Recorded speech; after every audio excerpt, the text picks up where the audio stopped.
back, we live, we here, we back. What's up, y'all? My name is Ariana, but you can call me Ari. And here you'll find a lot of bookish content, some reviews. We're just gonna talk about some books today. We're gonna do my November wrap up. It's gonna be just like highlighting some points of all the books I read in the month of November. I read a total of 5 books in the month of November. That's a pretty good reading month for me, considering all the things that have been going on in life and just I'm busy. I do hope to be able to increase my monthly reading over time, but that's what we got going on today. So I have a couple of short stories for you. I have some horror. I have some memoir, some black literature. I have some cool stuff. So let's do it. Let's do it. Okay, so the first one I'm going to talk about is The Dangers of Smoking in Bed by Mariana Enriquez. There's like cat hair in my mouth. By Mariana Enriquez. It is a collection of short psychological horror stories. She is an Argentinian writer. This was first published in 2009 in Spanish in Argentina, so it is a translated fiction, and then was published in America in English in 2021. So we've got a collection of some like really really intense short stories that are so well written. Some stood out to me more than others. Of course, like I have never had a collection of stories that I was like, I love every single short story in this collection, but there are a couple in here that I can pull out and be like, yes, I still think about some of these stories today. If you're not really a horror girly or horror lover, that's okay. It's more psychological. It's more like there's some cultural aspects, some spiritual aspects to it. Some parts are pulled from dark parts of history of Argentina, and there's some historical references going on, and it's just all these stories have a theme of like repression, and that's kind of the through line for me, at least, in all these stories. I'll just tell you one that I really was like, this is crazy, and it kept me thinking about it. It's called, one of the stories is called Where Are You, Dear Heart? And it follows a woman who at a young age finds an obsession or a fascination, a fetish for heartbeats, for irregular heartbeats, and she seeks out people with cardiac diseases so that she can listen to their heartbeats and manipulate them and like listen to the irregularities of them. And as she continues into adulthood, this kind of interest continues to fester, and she eventually actually finds a man who is willing to let her pretty much experiment on him and listen to his heartbeat and like trigger certain irregularities, like have him drink coffee, and it just keeps getting more and more extreme, and pretty much puts him in a life or death situation, and his life is pretty much in her hands. So yeah, it makes you think.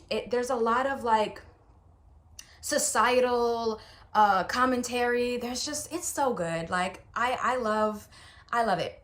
Read it, try it, give it a try. Another one that's a collection of short stories is called Afterglow, Climate Fiction for Future Ancestors. It is edited by Grist, which is a non-profit independent media organization dedicated to telling stories of climate solutions and a just future. If you are a speculative fiction lover, or you're someone who's trying to get into that genre, my window's open. This is great. I say this because a lot of times in the speculative genre, it's such a big umbrella, right? Like it's bigger than just futurism, but like if you're leaning into that like speculative fiction futurism side, it can feel a little bleak. Like 1984, Parable of the Sower, like it can feel kind of heavy and dark, like we pretty much are doomed and we as a society have ruined our own lives and this is the result. But this offers a hopeful outlook on ways we can use our different backgrounds, different cultural understandings and learnings to build a future that is more sustainable and an actually more inclusive future that benefits everyone and isn't excluding anybody. And it's actually written by a lot of people who are of color, who are queer, who are disabled, the people who are in our current society whose ideas are neglected and overlooked. This is where you'll meet those ideas and they come to life in a reimagined, hopeful future. So I suggest giving it a try. I would suggest taking your time with it. Don't go too fast. Some of the stories in here did confuse me a little bit. I ain't gonna lie. I was like, wait, like I had to reread a couple of stories and be like, and then I still didn't all the way understand. So take your time with it. Read it once, read it twice, give it a try. Okay, so the next book I'm going to talk about is called The Other Black Girl by Zakiya Dalila Harris. And let me say, so it's a Netflix, it's a Hulu original series at this point. And I watched the series before I read the book. I watched it with my mom. I'm always trying to support Black writers, Black work, Black TV shows, Black everything. Okay, I give it a try. And my thing with the series, the television series, is that it was very much slow and a bit disjointed. I feel like we sacrificed having a slow, mysterious burn for the actual point of the story. The actual message was a little bit hard to grasp. I understand what we're saying. I just felt like how we got there. I feel like there were some plot holes. There was like, well, wait, what happened to this? How is this like that? How we got here from this? Who is what? Like, why do I care? What's going on? And it had a lot of that in it for me. And I felt like after every episode ended, I was like, okay. And you know, I had my gripes with Nella. I have my gripes with Nella in the book as well as my gripes with Nella in the series. Nella is the main character. She is the one that we are following. She's the girl, the only Black girl in the publishing company she works for. She's the only Black girl in her office, period. We watch her go through a lot of like macro aggressions, you know, taking ish on the chin and trying to build her way up so she can get promoted. And she's just trying to make a way, make a life. And it's all fun and games until this girl Hazel, this other Black woman, is hired and she's in the same position as Nella. So they're kind of equal at this point. But, you know, Nella at first is like, yes, like I got another Black girl on the scene. Like we're really doing the thing. Like this is gonna be up. It wasn't up. Hazel proved to be very untrustworthy. Hazel is a part of a larger movement of Black people where the whole idea is to essentially make life easier for Black people who do deserve their recognition. It's a movement where basically it makes success a little easier. It makes being Black a little easier. But in doing so, you sacrifice a part of who you are. And that's all I'll say. And that's where it turns sinister. It's like Hazel is the fun, friendly new girl, but she's kind of being real shady with Nella. She's kind of pushing Nella out. And it's the reasoning behind it that becomes the reveal and the story. Now, in the book, it's very like office drama, slow kind of vibes for a minute. And then it starts to pick up a little bit, and then we jump around a bunch and we flash back, and it sometimes for me was difficult to understand when we were jumping back in time, when we were in the present, when we were in the future. I was like, where are we? What's going on? And that was something that bothered me. But I do like the ending of the book and the series for different reasons. They ended differently, and that's all I'll say. So I do recommend watching the series and reading the book just to get an opinion and see this on all sides. because it's worth the read. Now, I would ignore what the Washington Post had to say because they didn't read the book. It says a thrilling, edgier Devil Wears Prada. Baby, this is nothing like Devil Wears Prada. No, it's more complicated than that. And even if they're saying it's edgier, it's not even an edgier. It's one little speck of what this book is actually trying to say. So I say go into this with the bigger message in mind, knowing that the way they get there is a little awkward. Give it a try, watch the series with a friend, talk about it. That's what I did with my mom. You know, it's a great discussion book, I think. So if you're looking for if you're looking for a book club pick, this is cool. Yeah, see how you feel about it. I'm okay on it, you know what I'm saying? Like, I read it, I enjoyed it for what it was. I got the message.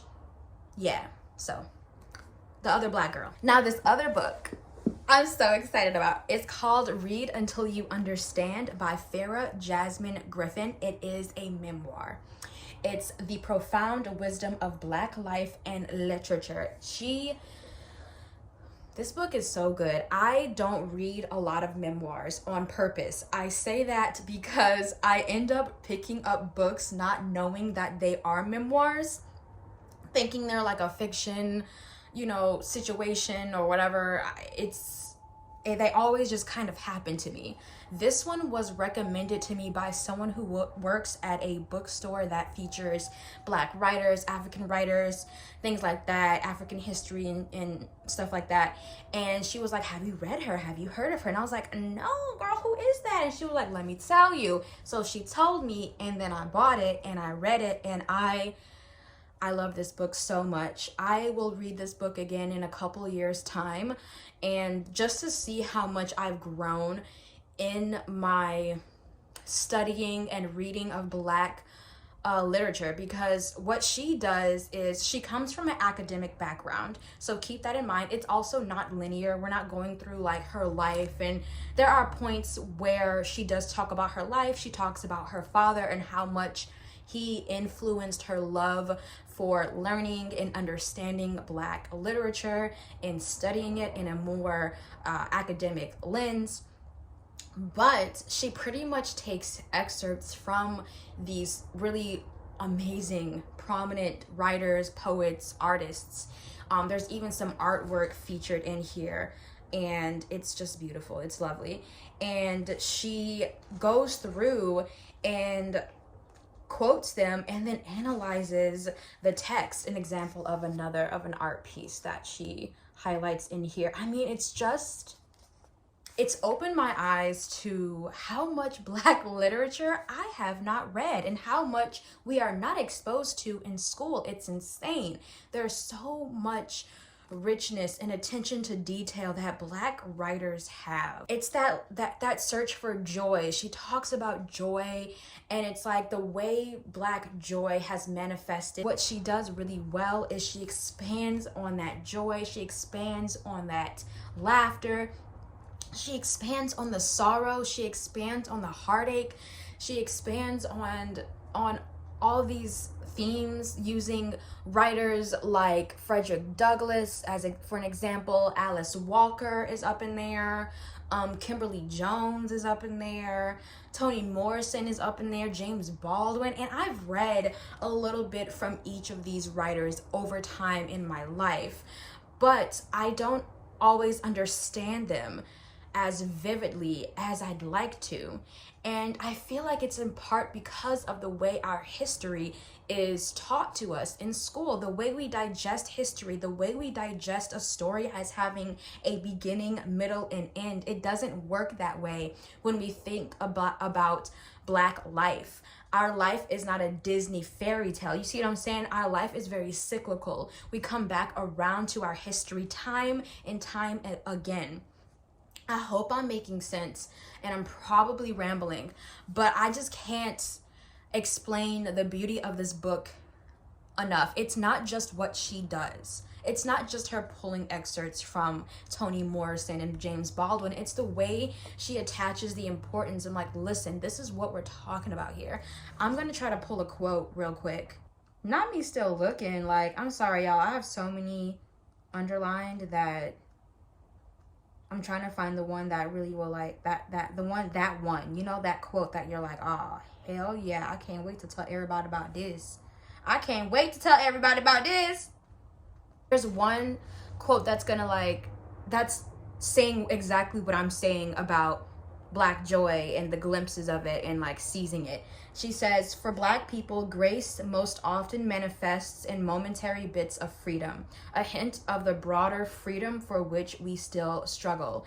And right now, I'm reading Let Us Descend by Jasmine Ward, and there's so much of that in it. So much of that book highlights there are so many little moments that these characters find for solace, for peace, for joy, the little things that they pay attention to, like the weed growing in a crack kind of analogy, you know, like that type of attention to detail is not because it's because that's what they have to hold on to. And like, that's just a moment. I'm sorry, that's just a moment. I'm gonna read this one. It's a longer quote. It says, the cultivation of beauty in life and literature is the cultivation of the aesthetic dimension of our lives.